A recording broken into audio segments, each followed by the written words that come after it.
സ്വാഗതം. എല്ലാവർക്കും വളരെ പ്രധാനപ്പെട്ട ഒരു കാര്യം പറയാനായിട്ടാണ് നമ്മൾ പെട്ടെന്ന് ഇങ്ങനെ ഒരു വീഡിയോ ചെയ്തിട്ടുള്ളത്. നമുക്കെല്ലാവർക്കും അറിയാം നമ്മുടെ കേഡറ്റ് എക്സാം അല്ലെ ജനുവരി 18, 19 തീയതികളായിട്ട് നടക്കുവാണ്. അപ്പോൾ ഇനിയിപ്പോൾ എക്സാമിനോടനുബന്ധിച്ച് നിങ്ങൾ ഒരുപാട് കാര്യങ്ങളൊക്കെ പഠിക്കുന്നുണ്ടോ, പ്രാക്ടീസ് ചെയ്യുന്നുണ്ടാവും. അതിന് തൊട്ട് മുന്നേറ്റ് ഇപ്പോൾ നമുക്ക് വരാനുള്ളതെന്ന് വെച്ചാൽ നെക്സ്റ്റ് ജനുവരി പിന്നെ നമ്മുടെ ഹോൾ ടിക്കറ്റ് വരാനുണ്ട്, അഡ്മിഷൻ ടിക്കറ്റ് ഒക്കെ വരാനുണ്ട്. അത് നമുക്ക് ആ സമയമാകുമ്പോൾ നമുക്ക് ചെയ്യാം. അതിനെക്കുറിച്ച് നമുക്ക് പിന്നീട് ഡീറ്റെയിൽ ആയിട്ട് പറയാം. അപ്പോൾ നമ്മുടെ എക്സാമിനെ സംബന്ധിച്ചിടത്തോളം നിങ്ങൾ ഒരുപാട് ആളുകൾ ഡീറ്റെയിൽ ആയിട്ട് പഠിച്ചവരാണ്. ഒരുപാട് കാര്യങ്ങൾ പഠിച്ചു, ഒരുപാട് നോട്ട്സ് ഒക്കെ തയ്യാറാക്കിയിട്ടുണ്ടാകും, ഒരുപാട് ക്വസ്റ്റ്യൻസും അല്ലെ കാര്യങ്ങളൊക്കെ നിങ്ങൾ വർക്കൗട്ട് ചെയ്തുകൊണ്ടിരിക്കുകയാണ് ഡെയിലി. അപ്പോൾ ഇനിയുള്ള ദിവസങ്ങളിൽ നമുക്ക് നിങ്ങളൊന്ന് നോക്കിയാൽ തന്നെ മനസ്സിലാവും. ഇന്നിപ്പോൾ ജനുവരി 1 നമ്മളെ ന്യൂ ഇയർ ആണ്. അപ്പോൾ അവിടുന്ന് അങ്ങോട്ട് ഇനിയിപ്പോൾ നിങ്ങൾക്ക് 18 ദിവസം കൂട്ടണ്ട, ഒരു 15 ദിവസം നിങ്ങൾ എഫക്റ്റീവായിട്ട് കൂട്ടിയാൽ മാത്രം മതി. ഓക്കെ. അപ്പോൾ ഈ 15 ദിവസം വേണം നമ്മളിനി എല്ലാ കാര്യങ്ങളും പഠിച്ച് മനസ്സിലാക്കിയിട്ട് മുന്നോട്ട് പോയിട്ട് നമ്മുടെ എക്സാമിന് നന്നായിട്ട് സ്കോർ ചെയ്യാൻ വേണ്ടി എന്നുള്ള കാര്യം നിങ്ങൾക്ക് എല്ലാവർക്കും അറിയാം. അപ്പോൾ ഈ 15 ദിവസങ്ങളിൽ നിങ്ങൾ എത്രത്തോളം മണിക്കൂറുകൾ പഠിക്കാനായിട്ട് നിങ്ങൾക്ക് കിട്ടുമോ അത്രയും ടൈം നിങ്ങൾ എന്ത് ചെയ്യുക, പഠിക്കാനായിട്ട് സ്പെൻഡ് ചെയ്യുക. യാതൊരു തരത്തിലുള്ള പ്രഷറും കൊടുക്കാതെ എന്ത് ചെയ്യുക, കാമായിട്ട് നിങ്ങൾ പഠിക്കുക. അങ്ങനെ ആകുമ്പോൾ നമുക്ക് പേടിയില്ലാതെ എക്സാം എഴുതാൻ പറ്റും.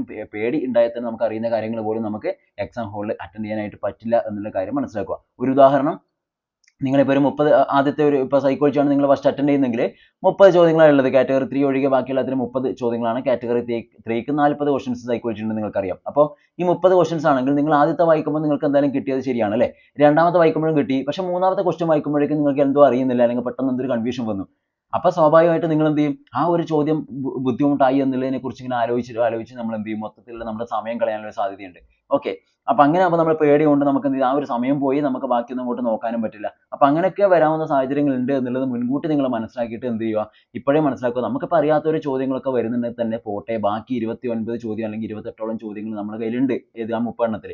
അതുപോലെ ഓരോ ഭാഗങ്ങളും നമുക്ക് അങ്ങനെ കിട്ടാനുണ്ട് എന്നുള്ള കാര്യം മനസ്സിലാക്കിയിട്ട് ഒന്ന് പോയാൽ പോട്ടെ എന്നുള്ള രീതിയിൽ തന്നെ നിങ്ങൾ എന്ത് ചെയ്യുക, മുന്നോട്ടേക്ക് പോകുക. അല്ലാതെ ഒരു ക്വസ്റ്റിന് വേണ്ടിയിട്ട് നിങ്ങൾ എന്ത് ചെയ്യാൻ പാടില്ല, ബാക്കി എല്ലാ ചോദ്യങ്ങളും കളയാൻ പാടില്ല. അതിനനുസരിച്ച് വേണം ഇപ്പോഴേ നിങ്ങൾ പ്രാക്ടീസ് ചെയ്യാൻ. അപ്പോൾ നിങ്ങൾക്ക് എന്തൊക്കെ ടോപ്പിക്കുകളാണോ പഠിക്കാനുള്ളത് അതിലൊക്കെ ഇത്രയും കാര്യങ്ങളുണ്ട് അല്ലെ. മലയാളമായാലും main subject Malayalam, English, psychology, okay. ഇനിയിപ്പോൾ സോഷ്യൽ ആണെങ്കിൽ സോഷ്യൽ, സയൻസ്, മാത്സ് ആണെങ്കിൽ അത്, എങ്ങനെ ആവട്ടെ അതിലൊക്കെ നമുക്ക് ഒരുപാട് കാര്യങ്ങൾ മനസ്സിലാക്കാനുണ്ട് എന്നുള്ള കാര്യം മനസ്സിലാക്കിക്കൊണ്ട് തന്നെ നിങ്ങൾ എന്ത് ചെയ്യുക, മുന്നോട്ടേക്ക് പഠിച്ചിട്ട് പോവുക ഇനിയുള്ള ദിവസങ്ങളിൽ. പിന്നെ മറ്റൊരു കാര്യം, എല്ലാ കാര്യങ്ങളും സൈക്കോളജി ആയാലും എല്ലാത്തിനും ഈക്വൽ ഇമ്പോർട്ടൻസ് തന്നെ നിങ്ങൾ കൊടുക്കണം. കാരണം നമുക്ക് 150 ആണ് ടോട്ടൽ സ്കോർ ചെയ്യാനായിട്ട് വേണ്ടത്, ചെയ്യാനായിട്ടുള്ള ക്വസ്റ്റ്യൻസ് ഉള്ളത്.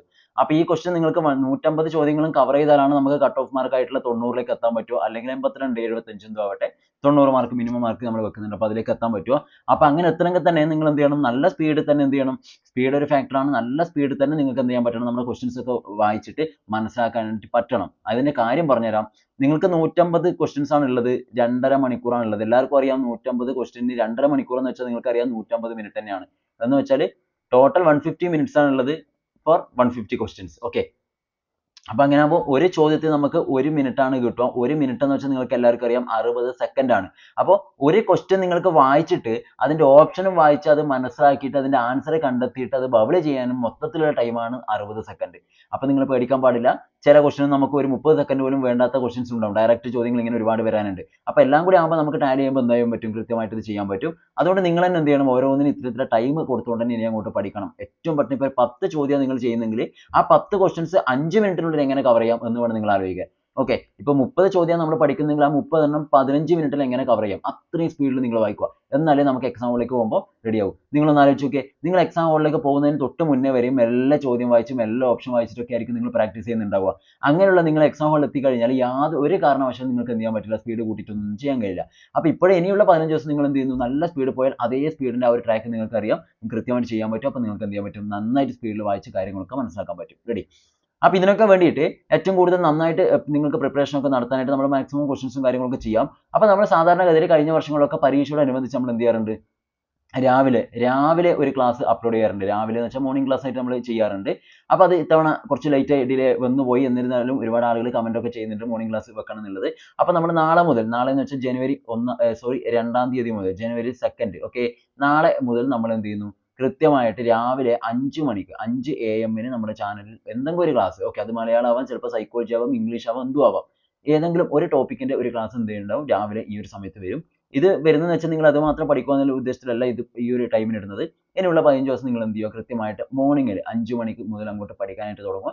എന്നിട്ട് എന്ത് ചെയ്യണം, കൃത്യമായിട്ട് ബാക്കിയുള്ള ടോപ്പിക്കുകളൊക്കെ പഠിക്കുക. അപ്പോൾ നമ്മുടെ ലക്ഷ്യം വെറുതെ ഈ 5 ചോദ്യം അല്ല, ഈ 5 മണിക്കുള്ള ചോദ്യം കവർ ചെയ്യുക എന്നുള്ളത് മാത്രമല്ല, അത് കവർ ചെയ്താൽ ഉറങ്ങുക എന്നുള്ളത് മാത്രമല്ല, ആ സമയം മുതൽ നിങ്ങൾ അങ്ങോട്ട് എന്ത് ചെയ്യുക, കുറച്ച് പഠിക്കാനായിട്ട് ടൈം കണ്ടെത്തുക. ഓക്കെ, ഇനി 5 മണിക്ക് ചെയ്യാൻ പറ്റാത്തവരുണ്ടെങ്കിൽ ബാക്കി നിങ്ങൾ എപ്പോഴാണോ ആ ഒരു സമയത്ത് നിങ്ങൾക്ക് എന്ത് ചെയ്യാം, അത് കവർ ചെയ്യാം എന്നുള്ള രീതിയിൽ 5 മണിക്ക് ഞാൻ എല്ലാ ദിവസവും എന്തുണ്ടാവും, ഒരു ക്ലാസ് ഉണ്ടാവും എന്നുള്ള കാര്യം ഇപ്പൊ തന്നെ പറയുവാണ്.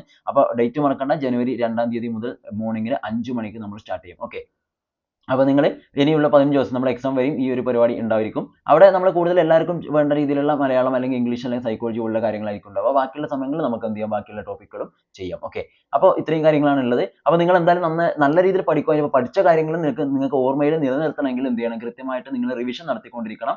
അതിനാണ് പീരിയോഡിക് റിവിഷൻ എന്നുള്ള കാര്യം ഞാൻ എപ്പോഴും ഇടയ്ക്കിടയ്ക്ക് റിപ്പീറ്റ് ചെയ്യുന്നത്. അപ്പോൾ പീരിയോഡിക് റിവിഷൻ നിങ്ങൾ നടത്തണം. അല്ലെങ്കിൽ എന്താ പ്രശ്നം എന്ന് വെച്ചാൽ നിങ്ങൾ 10 ടോപ്പിക്ക് പഠിച്ചിട്ട് 15ാമത്തെ പഠിക്കാൻ പോകുമ്പോഴേക്കും ആദ്യത്തെ 10 പോയിട്ടുണ്ടാവും. വീണ്ടും നിങ്ങൾ എന്ത് ചെയ്യണം, ഈ 15 പഠിച്ചിട്ട് ആദ്യത്തെ 10 വായിച്ചിട്ട് വരണം. അപ്പോഴേക്കും അവസാനം വായിച്ച 5 പോയിട്ടുണ്ടാവും. അങ്ങനെ നമ്മൾ അങ്ങോട്ടും ഇങ്ങോട്ടും ഒന്നും ഉണ്ടാവില്ല. അങ്ങനെ ആയിരിക്കും ഇപ്പോൾ കുറേ ആൾക്കാരുടെ മൈൻഡൊക്കെ ഉണ്ടാവുക. അതൊക്കെ ഒഴിവാക്കാനാണ് പറയുന്നത്. നിങ്ങൾ കൃത്യമായിട്ട് എന്ത് ചെയ്യണം, കറക്റ്റായിട്ട് റിവിഷൻ നടത്തിക്കൊണ്ടിരിക്കണം. ഇനി ഇതുവരെ ചെയ്തിട്ടില്ലെങ്കിൽ ഇനി എന്ത് ചെയ്യും, 2 ദിവസം കൂടുമ്പോൾ ഇതുവരെ വായിച്ച കാര്യങ്ങളൊക്കെ ഒന്നുകൂടി കവർ ചെയ്യാനായിട്ട് ശ്രദ്ധിക്കുക. ഓക്കെ, അങ്ങനെയൊക്കെ ചെയ്താലാണ് നന്നായിട്ട് നമുക്ക് ചെയ്യാൻ പറ്റുക. പിന്നെ പേടിയുള്ളവരാണെങ്കിൽ പിന്നെ അറിയുന്നത് പോലും തെറ്റിക്കും. അതുകൊണ്ട് പേടിയൊന്നും ഉണ്ടാകും. വളരെ കിട്ടിയാലും കിട്ടിയിട്ടെങ്കിലും പോട്ടെ എന്ന് വിചാരിച്ചിട്ട് അങ്ങനെ പോയിട്ട് നിങ്ങൾ പ്രാക്ടീസ് ചെയ്യുക. ഓക്കെ, അപ്പോൾ ഇത്രയും കാര്യങ്ങളാണ് ചെയ്യേണ്ടത്. സോ നിങ്ങൾ നന്നായിട്ട് പഠിക്കുക. അപ്പോൾ നിങ്ങൾ രാവിലത്തെ കാര്യം മറക്കണ്ട, അത് പറയാനാണ് നമ്മൾ വന്നത്. അപ്പോൾ ഇനി അങ്ങോട്ട് കൃത്യമായിട്ട് എന്ത് ചെയ്യുക, ഇപ്പോൾ പറഞ്ഞ പോലെ തന്നെ കൂടുതൽ കാര്യങ്ങളും ഒക്കെ നിങ്ങൾ മനസ്സിലാക്കാനായിട്ട് ശ്രമിക്കുക. ഒരുപാട് കാര്യങ്ങൾ പഠിക്കുക. അങ്ങനെ പഠിച്ച് പോയിട്ട് ഇത്തവണ നേടിയിരിക്കുമെന്ന് ഉറപ്പിക്കുക. ഓക്കെ, 120 മാർക്കിന് മുകളിലേക്ക് വാങ്ങിയിട്ട് ഇത്തവണ ക്വാളിഫൈ ചെയ്തിരിക്കും എന്ന് ഉറപ്പിച്ചിട്ട് നിങ്ങൾ എന്ത് ചെയ്യുക, ഈ ഒരു പരീക്ഷയോട് കൂടിയിട്ട് ഇനി ഈ കേട്ടറ്റ് പറഞ്ഞ സാധനമേ നോക്കൂല എന്നുള്ള ഉറപ്പിൽ എന്ത് ചെയ്യുക, നിങ്ങൾ എല്ലാവരും ചെയ്യുക. അതിനുവേണ്ടി ഇപ്പോഴേ തയ്യാറെടുക്കുക. ഓക്കെ, അടുത്ത സെഷനിൽ കാണാം. Thank you.